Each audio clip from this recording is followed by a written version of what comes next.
run down, and I would just sit in like a recliner chair, and I was just like, I just felt, I can't explain it. I cannot explain it, how debilitated and crippled I was feeling.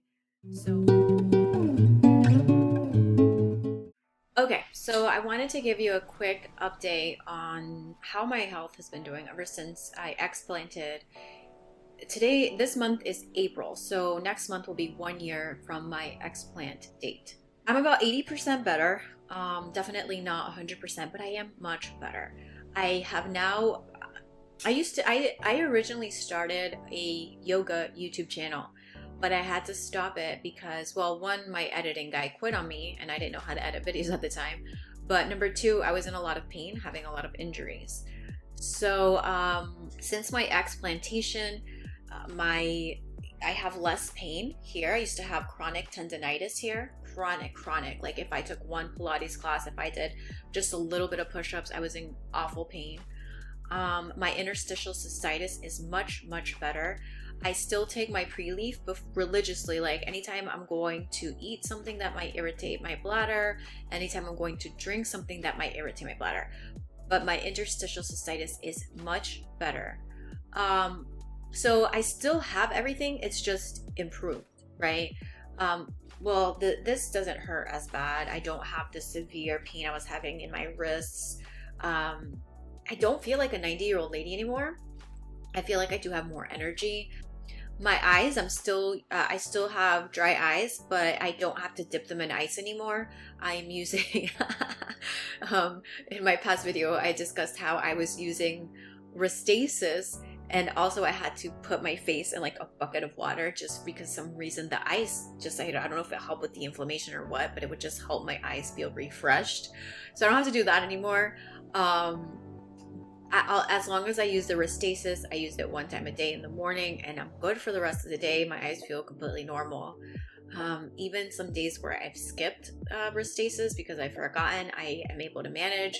My mouth is not as dry. My tongue doesn't have like the white patch, like the white dry patch that it was getting. My mouth still gets dry, but not as dry as it was. Like it was awful. So like I said, I just noticed that I can work out more. I'm in less pain. My mother is doing 100 times better than me. Like I said, her health, and I'm so happy for her. She would wake up with chronic, and I know, and it was chronic back pain, but it wasn't due to her knee. This muscular pain, right? She would get these really awful like muscle pains. So she's doing much better. Like we went out jogging the other day. She's doing much better. She can jog. She doesn't wake up in pain. She doesn't have to do a foam roller all day just to be able to move. I'm so happy for her. She's doing phenomenal. So she's doing a lot better than me. I do not regret getting my implants out at all. I think it was the best decision. I think that if I hadn't taken them out, things could have progressively got worse. I do regret getting them in. I'm not those kinds of people that are like, oh, hashtag no regrets. Like, there are things in life that I regret, and it's okay to regret something. It's okay. You can learn from it, and you can learn the lessons in it. And it's made me who I am today. It's made me gone through hell and back because I've gone through so many situations.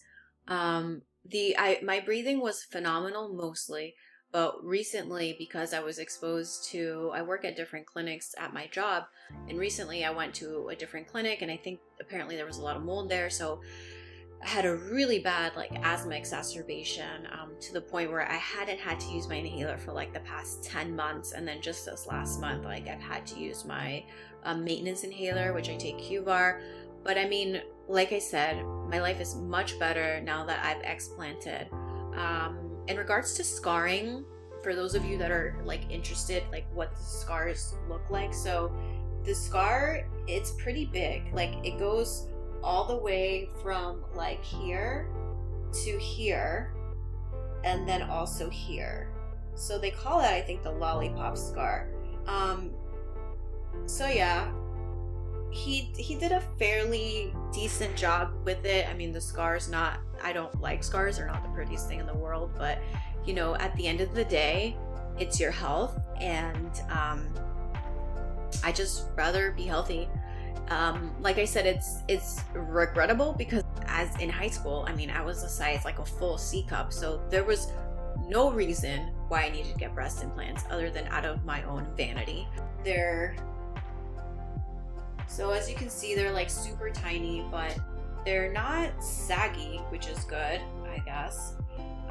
They're not like empty either. Like it doesn't look like I have like an indentation from like, oh, they took out the sac and now I have an empty space there. So they're decent. I mean, look pretty flat from the side, but yeah. So it's my new normal. I hadn't let it really affect my haven't really let it affect, like it hasn't made me feel less attractive, let's say that. I know I went out on a date once with a guy that he's like, oh, he was a total narcissist, by the way, and he was like, oh, I only date women that have, he's like, I prefer women that have breast implants. And in my head I was just like, who are you? You know, this was a long time ago when I actually did have breast implants, and so I didn't say anything. I wasn't like, oh, well, good, because I have breast implants, right? Like if you're that shallow that you want to date women that only have breast implants in, like, bro, you're too shallow for me. Like, have a good day, peace out. So you want someone that's going to truly love you for you, right? I mean, look at all those couples. I love watching on YouTube. There's so many couples that they're interabled couples where one person has some kind of disability, and yet the other one is there for them and loves them just the way they are. So if you're with someone because you feel like, if you're afraid to get your breast implants removed because you feel like your boyfriend may love you less, you need to ask yourself, is that the relationship that you want to be in? Like, do you want to be with someone that makes you feel that insecure? So, you know, we're all going to get old. We're all going to get old and saggy. And even perky fake tits are going to sag eventually too. So you don't want someone that is just with you because you look a certain way or because you have certain features. You want to be with someone that truly does love you for who you are on the inside. Because, I mean, hot girls are, there's hot girls everywhere. So, I mean, are you going to be like monitoring your man to see where this next hot chick is so he doesn't leave you for her? Like, that's not the kind of relationship you need to be with. You know, like, love yourself first and foremost. Put yourself first, and then you can learn to love others and pick healthier partners. Because if you are seeking love that bad, and I know I'm getting off topic, but if you are seeking love that bad, unfortunately, you're going to make some unhealthy partner choices. And the only reason why I'm telling you this is because I've made unhealthy choices before, and I recognize that. Fortunately, it was actually my now boyfriend, we were friends at the time, but my now boyfriend who was like, hey, look, I think this is making you sick. He's actually the one that brought breast implant illness to my awareness because I didn't know about it at all. He brought it to my awareness. He encouraged me to get them removed. And it hasn't been an issue. I don't feel less attractive. I think a lot of it too is your confidence, right? If you get your implants removed and your demeanor, your attitude, everything you are changes, you know, like if you're just like walking around and, you know, you just have this look to you, like, of course you're going to look less attractive. But it's not because you got your implants removed. It's because men are attracted to confidence. They like, well, the right men. If of course, if you're with an abuser, they're going to want to prey on the vulnerable. But the kind of man that I want is someone who is okay, is attracted to confidence, wants someone who's assertive. And I'm just like, I've come to a point in my life where it's like, I've been heartbroken so many times that it's like, this is me, love me. And if you don't love me, fine, I'm good on my own, right? That's the point that I've arrived at in life. I don't need someone else's approval to be loved, or, you know, that I like that new Demi Lovato song about like, I love me, I think it's the name of it or whatever. Like, we tend to be our own worst enemies. So love yourself. You're still beautiful, scars and all. I don't sit in the mirror and I'm just like, oh, I hate these scars, blah, blah, blah. Like, It's just a part of you. It just is what it is. And most people, like when you're wearing a bathing suit anyway, it's not like it's going to be visible. You can't really see it because let's say I wear a bikini, it's all under here, you know, you won't be able to see it. Like all of it starts like here, the scar. So you're good. You're good. If you're having health issues, just get them removed. You need to do a total capsulectomy. They need to take everything out at once. They are not supposed to open the capsule inside of you and just remove the implant. So yeah, just inform yourself. I need to do a video. My surgeon almost killed me removing my breast implants. And I need to do a video on that. I've been procrastinating, but it was probably one of the worst experiences of my life. I was alone in Colombia. I mean, I had my aunts there, but my parents weren't there. And I was alone in a hospital room. I had to go through another surgery right after explant surgery because legit, I almost died. I'm not even kidding you. So I need to make a video on that. But anyways, if you have any questions, you can drop a comment below.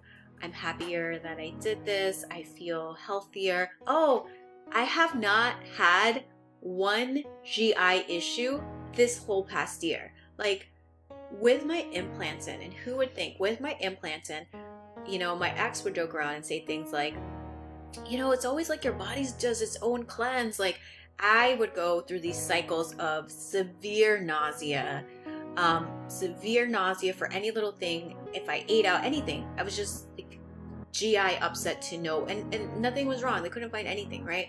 So now I was always afraid, deathly afraid of eating out. I was afraid to go to a restaurant that was non-vegan because I was going to have an adverse effect. Like everything I would eat, if it was outside of my parents' house, was making me sick. And I was like, do I have food allergies? Is the food contaminated? Like, I don't know what was going on. But this whole past year, I've eaten out wherever I want. I'm not afraid to go out to eat at restaurants. It's been wonderful.